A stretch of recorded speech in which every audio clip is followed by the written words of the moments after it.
इन दिनों वैश्विक चावल की कीमतों को लेकर लगातार चर्चाओं का दौर जारी है। वैश्विक चावल का मूल्य बाजार वर्तमान में पिछले 8 साल के न्यूनतम स्तर पर है। इससे अनुमान लगाया जा रहा है कि आने वाले महीनों में कीमतों पर दबाव बना रह सकता है। हालांकि अच्छी बात रिपोर्ट्स के हवाले से ये सामने आ रही है कि भारत और पाकिस्तान में बाढ़ के कारण फसल को हुए नुकसान के बावजूद अधिक उत्पादन और रिकॉर्ड भंडार चावल आपूर्ति को बनाए रखने में अपनी अहम भूमिका निभाएंगे। इसी बीच अमेरिकी कृषि विभाग की एक रिपोर्ट कहती है कि ब्राजील और कोलंबिया में चावल उत्पादन का बढ़ना अच्छा संकेत है और इससे वैश्विक चावल उत्पादन में इजाफा होगा। अमेरिकी कृषि विभाग की एक रिपोर्ट में इस बात को भी कहा गया है कि भले ही दुनिया के दो बड़े चावल निर्यातक देश भारत और पाकिस्तान से चावल निर्यात में कमी आए, लेकिन कुल आपूर्ति अधिक रहने के कारण कीमतें नीचे रह सकती हैं। इसी बीच अब वैश्विक चावल की कीमतों को लेकर संयुक्त राष्ट्र की संस्था FAO ने भी अपनी बात रखी है, जिसके मुताबिक अगस्त 2025 में गेहूं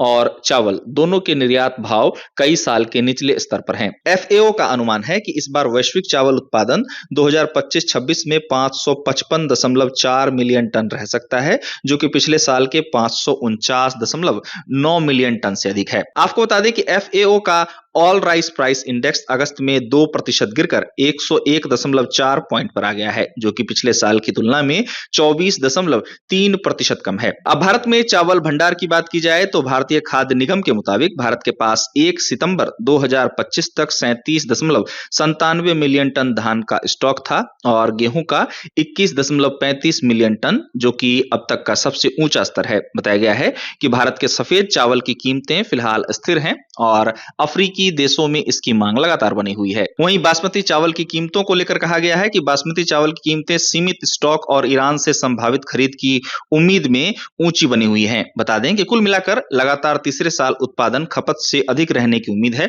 हालांकि भारत के उत्पादन का असर तुरंत वैश्विक बाजार पर हो सकता है। बता दें कि 2025-26 में जहां वैश्विक उत्पादन के 542 मिलियन टन रहने का अनुमान है, जिसमें बाजार में 2.6 मिलियन टन का अधिशेष रह सकता है। गौरतलब है कि भारत के पंजाब में बाढ़ के कारण बासमती चावल की फसलें काफी नुकसान हुई हैं। भारत के साथ ही पाकिस्तान के बासमती उत्पादक क्षेत्रों में भी बाढ़ के कारण बासमती की फसल को नुकसान की खबर है, जिससे वैश्विक बाजार में बासमती की कीमतों में उछाल देखने को मिल सकता है। भारत के पंजाब और हरियाणा में जहां बड़ी मात्रा में बासमती चावल का उत्पादन होता है, तो वहीं पाकिस्तान के सिंध प्रांत में भी बासमती चावल की खेती बड़े पैमाने पर की जाती है।